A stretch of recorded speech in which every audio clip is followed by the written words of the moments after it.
Привет. Мы решили сделать обзор событий, которые происходили на High Stakes в феврале. И в этом нам поможет регуляр High Stakes Аврора. Алексей, привет. Всем привет. Насколько я понимаю, в этом году, в прошлом месяце, Стефан вернулся на High Stakes, и это довольно большое событие, учитывая, что он дает огромное количество экшена, играет буквально со всеми. Хотелось бы услышать какие-то подробности об этом. Ты можешь что-то об этом рассказать?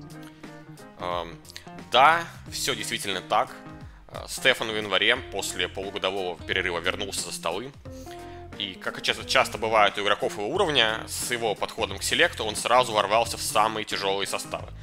Одни регвары переходили в хаматчи, хаматчи переходили в тримаксы со следующими соперниками.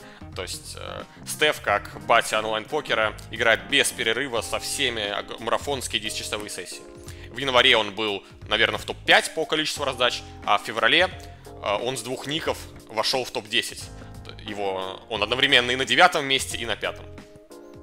Насколько я знаю, у тебя тоже бывали периоды, когда ты прекращал на какое-то время карьеру, и насколько тяжело снова вернуться на пик, потому что High Stakes это все-таки, ну, наверное, самый высокий уровень онлайн-покера, и очевидно, что оппоненты за это время тоже растут, они постоянно находятся в форме.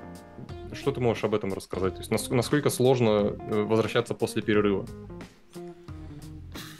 Ну, за 12 лет карьеры действительно я делал много перерывов. Но, если честно, полгода у меня ни разу не было, чтобы я не играл полгода. Поэтому тут мне тяжело сопоставить. Однако, когда-то еще давно мы обсуждали это там с моими напарниками, и зацепилась фраза Фиша 2013 Никиты Бодяковского, что ему для того, чтобы набрать форму, после недели перерыва нужно восстанавливаться месяц. То есть как-то он так. Может, он немножко утрировал, но это тогда нас очень с Джейсером в те года напугало, и мы старались реально долгие перерывы не делать. Довольно интересно, что батя, ему такое ощущение, что нужно минут 15, чтобы набрать форму.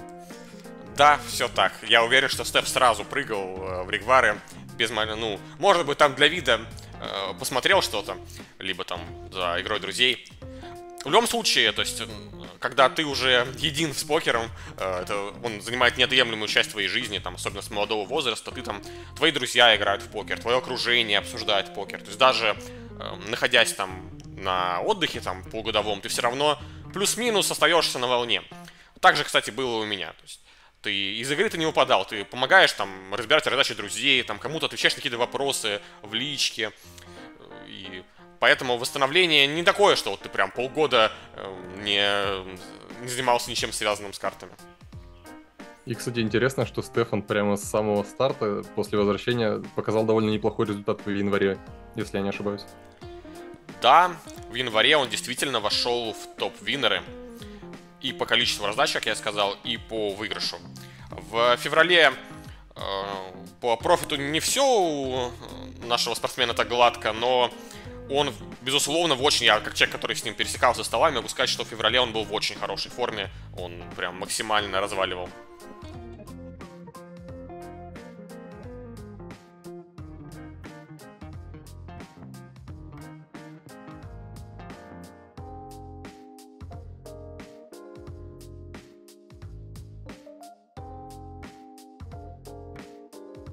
Насколько я знаю, Стефан играет в очень агрессивном стиле, и кто вообще готов дать экшен, особенно в хедзапе, такому игроку, учитывая, что за 1000 раздач может произойти абсолютно все, что угодно. Есть пул игроков на High Stakes, которые, когда они на лайн, готовы играть со всеми подряд. Отчасти для того, чтобы держать лобби и собирать игру там с любителями. Отчасти как дешевая практика. Допустим, для кого-то там ставки, да, там NL 10 тысяч могут быть низкими ставками. Такие люди есть, к счастью. Стеф как раз таки яркий представитель игроков, которые начинают свою сессию, садятся за все столы и играют со всеми. Стеф делает это для удовольствия, он как бы заряжен, то есть это очень спортивный подход, где он заряжен на победу над каждым своим оппонентом. Часто его, как я уже говорил, его сессии длятся более чем 10 часов. И вот там 8-часовой тримакс может перейти в ха там со сверхсильным оппонентом. А концентрация во время 10-часовой сессии, что вообще с ней происходит? все, опыт здесь, безусловно, решает опыт, но скажу тебе честно, я сам никогда не понимал, как Стефану это удается. Он буквально способен играть параллельно, даже не когда один матч переходит в другой, а параллельно, с несколькими оппонентами, параллельно там столы с любителями, 3 Макс Ригвары, еще там ходили слухи, что он еще и параллельно в там, компьютерные игры успевал играть, партийку в шахматы там в онлайне. То есть это не утрирование, то есть это действительно так. Стеф в этом плане уникальный спортсмен. При этом могу отметить, что даже когда... Стеф очень хорошо умеет контролировать происходящее, то есть он не выпадает из игры, он контролирует игру, он следит чувствует игровую динамику. То есть нет такого, что он там на автопилоте доигрывает 6 часов, там, случайно попадая по кнопкам. Нет, Стефан так не делает. В феврале мы увидели очередной раунд противостояния Стефана с Линусом. Это колоссальное событие для всех зрителей High-Stakes игры, потому что два сверхсильных игрока. Стефан играет в очень в эксплойтном стиле, то есть он максимально атакует. Линус всегда дает бой, и это всегда там огромные, там в дипстеках огромная рубка, множество очень интересных раздач, и мы подготовили целых 2 раздачи, так, пробежимся по ним просто, чтобы вы почувствовали вайб этого матча.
А как вообще дела у Enlight? Я постоянно вижу, что он сидит в лобби на GG, и, насколько я понимаю, они со Стефаном играли хедзап матч. Хотелось бы тоже узнать поподробнее. Oh my god. Did he just call with 10 high? Wow. Show everyone. This 10-9 high is sick. Sick. Oh sick, my sick. goodness. Just keep nodding your head, Fedor. That is unbelievable. Да, действительно, Enlight кучу часов проводит в лобби. Он буквально работает как на заводе.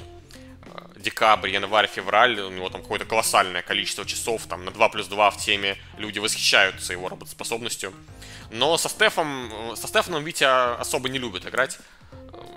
Ну, просто они, типа, близкие друзья, там они вместе из Ростова, давно знакомы. Я думаю, им просто неприятно обыгрывать друг друга. Тем более, что, в принципе, Стеф настолько знаменит, что с ним много кто готов поиграть просто за респект и для удовольствия. А Витя больше нацелен на, ну, все-таки на заработок денег и максимизацию мотождания. Когда Витя только вернулся после перерыва, ему много кто давал экшен за столами, там, даже я отчасти давал ему экшен на КР. Но он показал какие-то феноменальные результаты, и сейчас желающих прилично поубавилось. И поэтому Витя просто, ну, контролирует лобби. Один из немногих, кто дает ему экшен, и с кем у них уже, можно сказать, сложился продолжительный матч, это Майк Бойфин, финский регуляр, очень известный, один из супер топ-регов High-Stakes.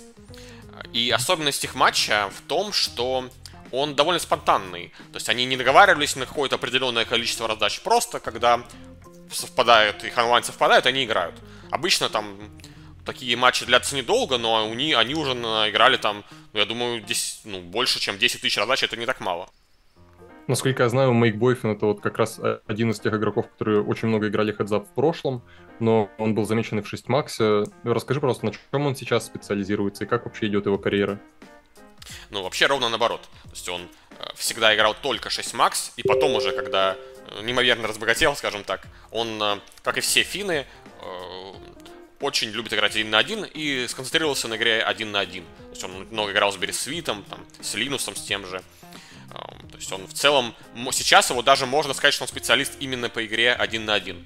Вопрос, конечно, зачем Витя с ним играет, но Витя считает, что может его обыграть, видит у него ошибки. И, ну, в любом случае, это очень интересное противостояние. Насколько сильная диспа в хедзапах на Хейстейкс и вообще в целом на Хейстейкс? Потому что мне даже сложно соотнести с тем, что мы играем сами на мидстейкс, и хотелось бы хотя бы примерное представление иметь об этом.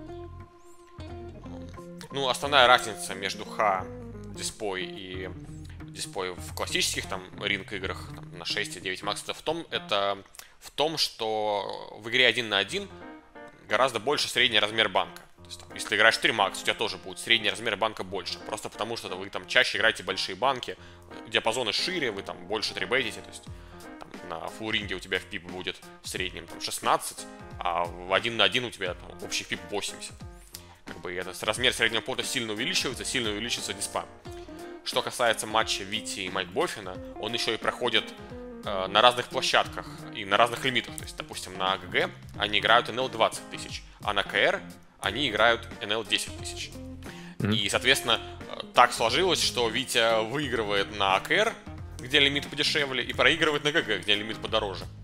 По его словам, их матч идет около нуля, он проигрывает там буквально 3-4 боина, но в деньгах проигрыш получился довольно серьезный именно из-за вот этой разницы в миксе лимитов.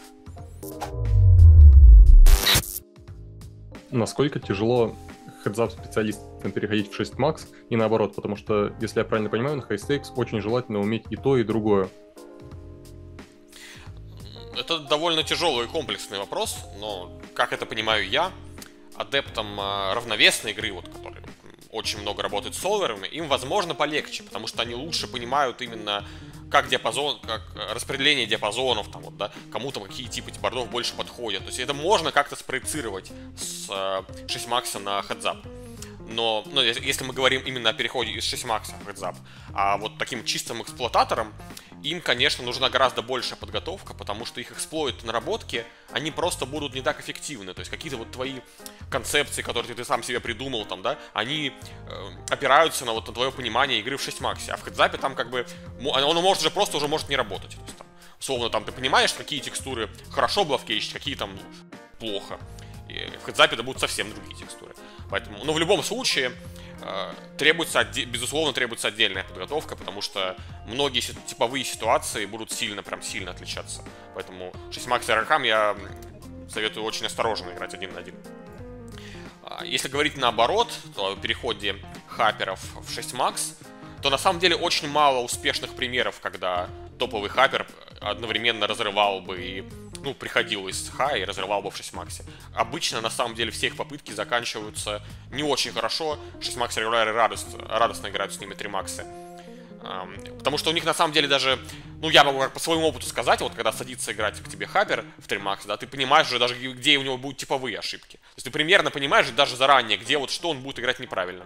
Безусловно, это работает и наоборот. Когда, допустим, какой-то хаппер играет со мной, он сразу тоже наверняка понимает, где я буду ошибаться, там, недоигрывать или, наоборот, переигрывать. Насколько я понимаю, регвар — это когда регуляры садятся играть в стол и ждут любителя. И хотелось бы узнать подробнее, может быть, существуют какие-то типы регваров, потому что кто-то, насколько я понимаю, садится именно посоревноваться. Кто-то ждет так называемого фиша. И вот кого бы ты выделил из игроков таких регваров? Не совсем так. На самом деле, вот именно на high stakes то, что ты говоришь, больше применимо там, к лимитам NL 500, там, NL 1000. А вот именно на high stakes очень много игроков, которые играют просто... Вот они приходят в лобби, садятся и играют. Таких игроков довольно много. Однако, вот если говорить именно про те регвары, которые мы хотим рассказать сегодня, есть определенная конфа в скайпе, и люди там реально прям договариваются заранее, вот, что мы давайте вот соберемся, там, условно, в 17 там, по какому-нибудь австрийскому там времени, потому что там в основном австрийцы, и поиграем там 3 макса на ГГ. Там, да, там люди ставят плюсики, кто готов, и собираются, играют они, то есть они как бы собираются чисто поиграть друг с другом, на перевес, попытаться обыграть там ради интереса.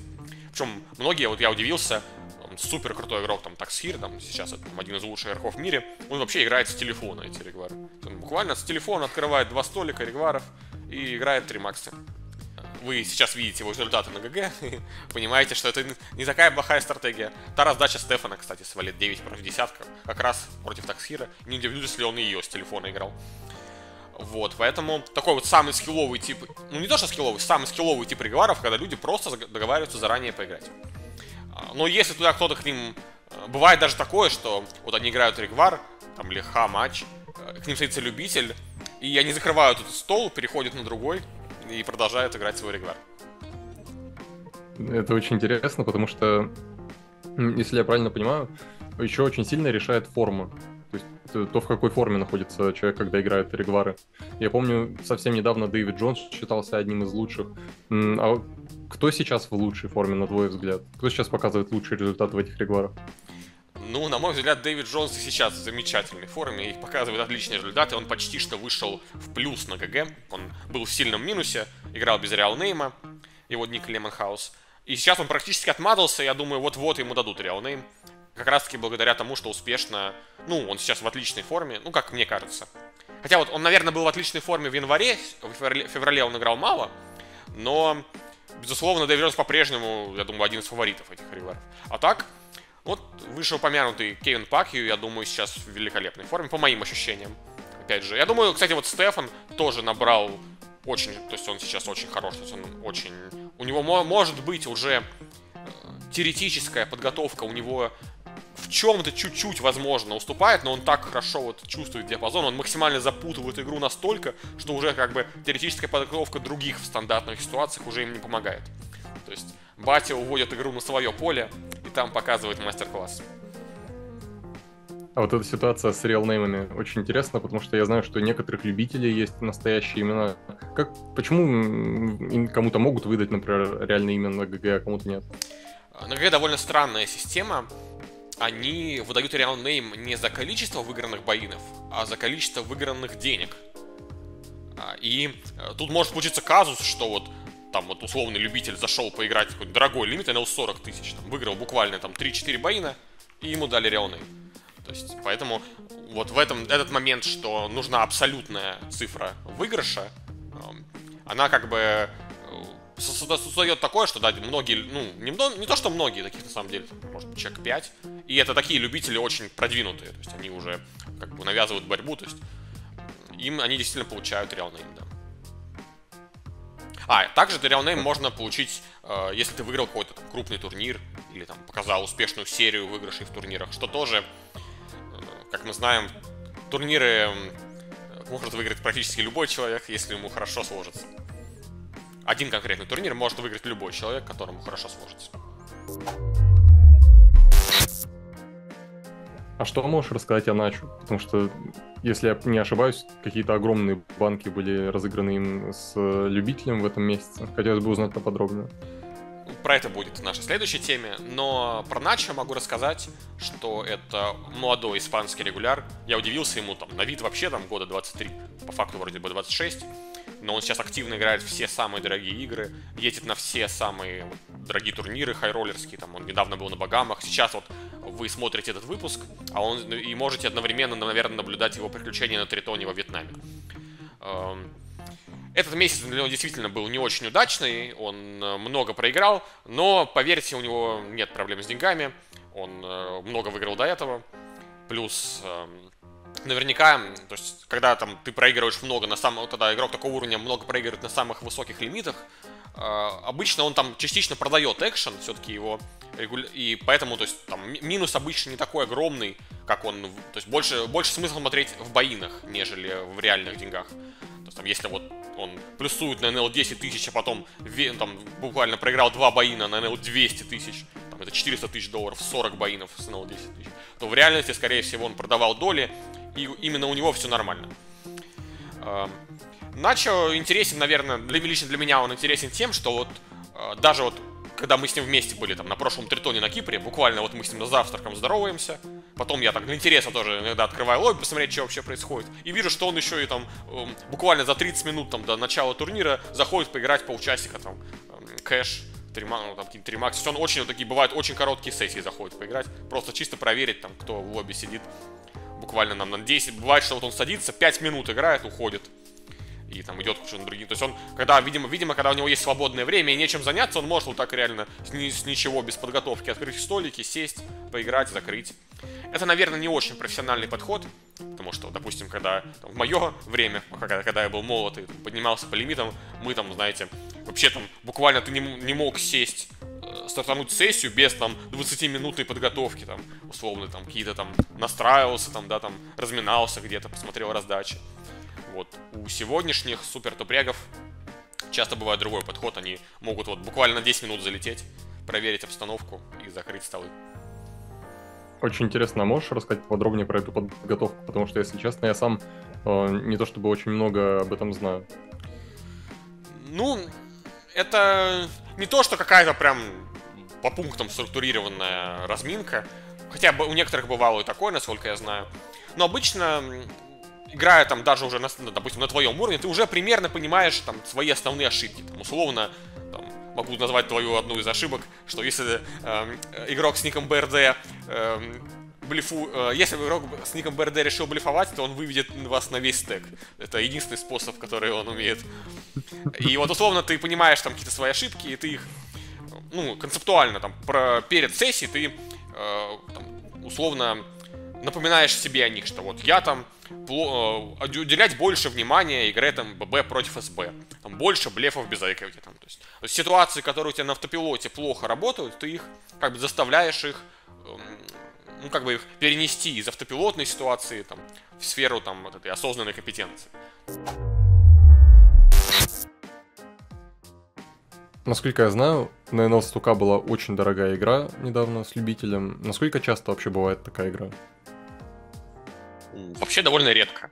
То есть обычно, ну, может быть, пару раз в несколько месяцев. И то там буквально за месяц играется, может быть, 200-300 раздач. Есть вот несколько, в принципе, регулярных любителей, они там вот иногда заходят, а чтобы вот кто-то новый сел в эти игры, такого почти никогда не бывает. Обычно это вот какие-то миллиардеры, тот же Билл Перкинс бывает садится. Есть еще такой очень какой-то богатый тоже американец Лив Мелон, там все роллерские турниры играет, он тоже иногда садится там на NL 100K, 200K, где со Страдом. В этом месяце действительно было такое вот знаменательное событие, можно сказать, довольно много экшена по меркам NL 100 тысяч. Был, причем еще вот любитель, с ним выходил как раз-таки моя раздача на GC Team недавно, где я ему там большой банк проиграл. Что-то у меня почему-то плохое предчувствие по поводу этой раздачи. Мне кажется, нас покалечили, и там 8-7. Ну, 8-7 я бы на 6-7 просто поставил. 6-7 или карай какой-то. 8-9. У него был ник Сид, на ГГ можно раз в месяц менять ник, его новый ник Colorful, и в этот раз он снова всех разорвал на 20к и 40к, и в какой-то момент даже играл 100 тысяч. Это были очень, ну, реально дорогие игры. Вот, допустим, раздача, где израильский топрек Барак Висбрат выиграл у него очень большой банк, там, 312 тысяч долларов. Как мы видим, состав тоже супер топрек, и Стефан даже за это успел немножко поучаствовать. Ну, вроде, кстати, он довольно быстро вышел, насколько я помню. Стефан не любит вот улудить такую, настолько дорогую игру. Потому что Стефан, в отличие от многих остальных игроков, играет всегда только от себя. Стефан никогда не продает доли. Поэтому в целом это очень здравый подход. Вот также еще очень красивая раздача, где Игнасио Марон пытался выбить нашего китайского спортсмена из банка, но это было не так просто. Тоже 310 тысяч банк уходит в его сторону, в его пользу. Ну и благодаря этой сессии Colorful даже в списке топ-виннеров этого месяца оказался на почетном 2-м месте. Выше него только... И отрыв, кстати, совсем небольшой. Поэтому, знаешь, кто под кого играл, еще непонятно. А ты упомянул Барака. Насколько я знаю, у него на аватарке вообще стоит Enlight. Что это за игрок? Потому что я вот о нем мало что знаю. А он часто фигурирует именно в топах по выигрышу. Да, он вообще топ-1 all-time winner за все время на ГГ. Это довольно молодой израильский, он вроде бы мой ровесник, ему около 30. Израильский топ-рек. Он в основном играл до этого оффлайн. У него там какая-то своя оффлайн-конюшня, тоже, насколько я знаю, которая там обучает именно игроков. Там, короче, оффлайн-команда. Они там много занимаются, работают. Я знаком с некоторыми его друзьями. И с ним вот тоже познакомился на Тритоне. Ну, и это очень, объективно сейчас тоже сильнейший игрок. А Enlight на аватар он поставил так просто по фану, он там с ним познакомился, тоже тогда же на Кипре, до этого там просто по фану, знаешь, кто-то Enlight, по-моему, ставил в какой-то момент Линуса. Ну, причем там была такая вот канитель, где люди друг друга ставили на аватар, и Барак поставил Enlight, ему начало хорошо заходить, он понял, что в этом секрет, и оставил. Возвращаясь к любителям, которые играют очень дорого, насколько они похожи на любителей с, например, там NL200 или NL100? То есть, насколько это высокий уровень игры? То есть, насколько сложно с ними играть вообще? Ну, вот есть такой, не знаю, миф, частично не миф, что, знаешь, что любители на всех лимитах играют одинаково. Ну, в этом есть доля правды. Действительно, есть тип любителей, которые играют везде одинаково. Но есть, в целом, все-таки на супер хай-стейк любители играть получше. Конкретно вот этот Colorful, то есть это вообще, в принципе, очень думающий игрок. То есть он понимает, что происходит, он играет вот для удовольствия. Видно, он не совсем лудоман. Вот есть любители, которые вот совсем играют как в слоты. То есть они просто там вот пытаются что-то собрать, жмут кнопку. А вот есть, которые как бы пытаются выиграть. Они пытаются победить. И вот те, которые пытаются победить, чем дороже игра, тем, как правило, они лучше будут пытаться победить. Вот. Конкретно в этой игре на 100 тысяч, пару раз бывало такое, что был прям казино-любитель такой, который вот именно играл в покер как в казино. Но, как правило, это вот какие-то полупрофессиональные, либо там турнирные игроки, либо те, кто хочет там, может быть, размяться как-то перед еще какой-то более супер дорогой игрой. То есть Билл Перкинс тот же, который регулярно играет в 40к и 100к на ГГ, наверняка вживую играют гораздо дороже. Насколько я знаю, там какие-то вообще там сумасшедшие у них игры с Гайо Либерте. Там участвовала девушка Тротеллера, Скарлетт. Я слышал какие-то вот эти рассказы про эти супердорогие игры, что самого Тротеллера не пустили, а его девушку пустили. А бывает ли такое, что любитель постепенно играет с лучшими и эволюционирует до регуляра? Все-таки, грубо говоря, он берет самые дорогие тренировки вообще возможных. Ну вот самый близкий пример такой истории, это, наверное, Пол Фуа, знаменитый владелец этой серии Тритон. Он, безусловно, и как раз-таки он довольно много давал экшен на хай-лимитов. И на самом деле сейчас он очень хорошо теоретически подкован, очень хорошо. Единственное, что его подводит, это то, что у него, конечно, бесконечные деньги. И все-таки, наверное, ему бывает, он может там для интереса, там, возможно, какое-то не лучшее действие сделать. Или бывает, вот, допустим, вот он хочет там побеждать, да, он любит первые места занимать в турнирах, далеко проходить. И вот пока идет ребайт-стадия, человек с бесконечными деньгами тоже может как бы себе немного лишнего позволить. А вот когда ребайт-стадия кончается, он уже играет на уровне приличного турнирного игрока. Наверное, не на уровне прям самого-самого топов, да, там, турниров, но на уровне там какого-то вот рега, моби какого-то среднего вполне, я думаю, Пол Фуа тягаться может. А так, если честно, я в своей практике не знаю по истории, какие-то совсем бородатые времена, когда мы там начинали фишами, такое бывало. Когда-то и под Стефана столы собирались, такое было. Но это история давным-давно минувших дней. Чтобы вот любитель играл там дорогие игры, и потом постепенно учился и становился выигрывающим игроком в онлайне, я такого, к сожалению, не знаю. Но знаю истории, когда люди, которые играют в онлайне, они, конечно, получают практику, и потом в оффе, в дорогих играх, как бы, это наверняка им помогает. Вот яркий пример еще есть такой, тоже известный, назовем его так, покерный гэмблер. Сейчас вспомню, как его зовут. Пол Ньюи. Пол Ньюи. Это миллиардер или миллионер из Великобритании. Тоже вот он, насколько я знаю, в оффлайне играет очень дорого. На серии Тритон тоже любит ездить.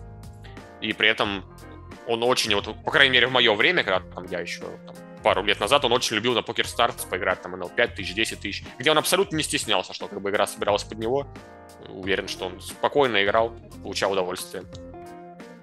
Я помню, Enlight, по-моему, в подкасте рассказывал, что, предположим, вот шла игра, там был любитель, который, старался, то есть у него был не очень высокий лузрейт. Они играли, потом приходил любитель, прям, который именно был, випом, можно сказать, и вот тот любитель, который старался, он внезапно сам начинал играть в плюс эту игру.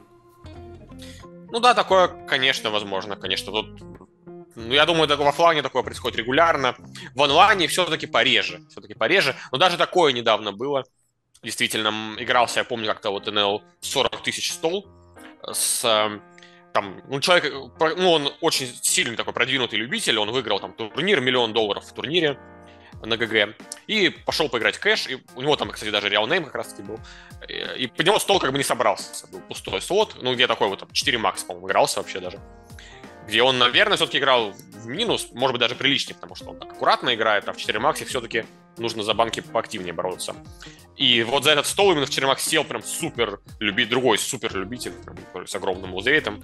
И тот, я уверен, в какое-то время вот этот полупрофессионал, который выиграл турнир, играл в плюс. А вот настолько дорогая игра, насколько я понимаю, там далеко не у каждого есть банкролл напрямую в нее докупаться. То есть люди как продают доли или как это происходит? Да, большинство профессионалов, наверное, в настолько дорогую игру продают какой-то процент своего экшена, но есть люди, вот, которые категорически никогда не продают долей. Это вот тот же Стефан, как я уже сказал, он любит покупать, но продавать не любит. Есть люди, которые вообще там в целом всегда играют в долях, то есть они, вот это очень популярно в многочисленных ДТ-школах, там может быть такое, что игрок там сильный игрок высоких лимитов вообще своих денег не имеет, он играет как на зарплате. В кэше все-таки у нас такое не распространено, то есть я практически уверен, что вот 5К, 10К люди вот все практически играют от себя. Какие-то вот уже, может быть даже и 20. Вот 40 тысяч и выше люди уже обычно продают, кому там это надо, но это все-таки не настолько распространено, как в МТТ. Вот, допустим, сейчас проходит серия Тритон там во Вьетнаме, и какой-нибудь турнир там 6 макс там, по 50 тысяч, к примеру, я думаю, там, по пальцам можно пересчитать, может быть, вообще даже, возможно, даже 5 человек не наберется из регов, кто играет его полностью от себя. Это, может быть, это и логично. Но вот в кэше, когда идет какой-нибудь NL 40 тысяч, я думаю, больше, если взять вот тех, кто их играет, почти всегда можно ставить, что он играет полностью от себя, и вы не прогадаете. Поэтому в кэше как-то вот исторически сложилось, что регуляры больше рискуют на свои деньги, играют на свои деньги. Но это интересно. На мой взгляд, это даже более правильно. Причем я читал где-то на Джексе, по-моему, это Фархели писал, что продавать долю гораздо менее выгодно, чем покупать. То есть вот те, кто покупают долю у хороших регуляров, это значительно более плюсово, чем именно продажа долей. Сложный вопрос. Могу только предостеречь начинающих бэкеров тем, что профессиональное инвестирование в игроков, для этого нужно определенное мастерство. То есть, когда вы покупаете там у друзей доли, это не обязательно, что это будет плюсово. Люди могут переоценивать свои силы, во-первых, система откатов обычно может быть очень в пользу, допустим, тренера, если вы понимаете, о чем я. То есть, может быть множество причин, поэтому я бы, по моему опыту, я сам бэкингом особо не занимаюсь, максимум у друзей беру пару процентов поболеть, но вот опыт моего круга общения, почти у всех у них бэкинг в минусе. А это как бы сильные игроки, которые там разбираются, они бэкают свою дисциплину, и все равно даже так, на дистанции, их занятия инвестированием выходят им в минус. Поэтому наверняка в этой сфере куча своих подводных камней, и стоит относиться к этому очень внимательно. И мне кажется, стоит подвести итоги месяца, то есть посмотреть, кто выиграл больше всего, кто вообще, в принципе, сыграл больше всего раздач, и посмотреть примерно, что это за игроки. Может быть, о ком-то хотелось бы узнать более подробно. Стоит отметить все-таки, что дистанции на супер high stakes, конечно, играются очень смешные. Этот топ, он плюс-минус все-таки рандомный, но своего рода лидерборд мы сделать все-таки хотим. И первый в нашем лидерборде это как раз-таки Барак Визбрат, игрок, про которого уже сегодня я рассказывал, показывая раздачи с NL 100 тысяч. Он удачно выступил в этой игре, и заслуженно занимает первое место. При этом, кстати, он еще и неплохую дистанцию выкатал для этих игр. Вот если посмотреть по количеству сыгранных раздач, даже тут он будет там, буквально там 12-й, то есть довольно высоко. На втором месте идет как раз-таки любитель из Китая Colorful, которого мы тоже можем поздравить с отличным выигрышем и неплохим винрейтом. Да, 73 вынос, это солидный результат. Да. Даррел Гох — это более известный 464 с PokerStars. Это очень сильный австрийский рек, друг Линуса. Он там совладелец и там, один из главных тренеров Bit2B Staking. В общем, очень медийная персона, про него много было сказано. Он занимает почетное 3-е место. Насколько я знаю, он довольно хорошо выступил в регварах, про которые мы говорили в нашей 3-й главе. И при этом он еще и Витю в хедзапе немного обыграл. Тем самым... То есть в той супердорогой игре он не участвовал. Кстати, вот Даррел, насколько я знаю, тоже не продает, да ли? Поэтому, то есть он настолько дорогую игру, как там NL Switch, он играть скорее просто не будет. То есть он, там, по-моему, максимум даже 20 тысяч играет. На 4-м месте Винсенто Дель Гадо — это, если честно, не знаю, француз он или испанец, но сейчас у него флаг Андорры. Это известный, это бывший турнирный игрок, сейчас это, топ-рек кэша, в том числе у него ник на PokerStars Vincent Fish.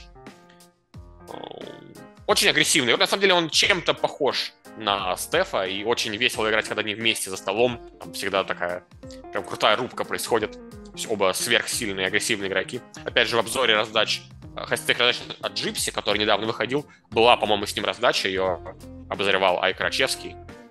На 5-м месте у нас Петр Кноп, это австрийский игрок. По-моему, он тоже как-то вот связан с Линусом, его друзьями и Дарреллом. Если честно, я не знаю его ник на Старзах. Вообще, в целом, он не так много играет, просто вот в этом феврале он отыграл много и удачно очень выступил. Но, к сожалению, про него у меня информации немного.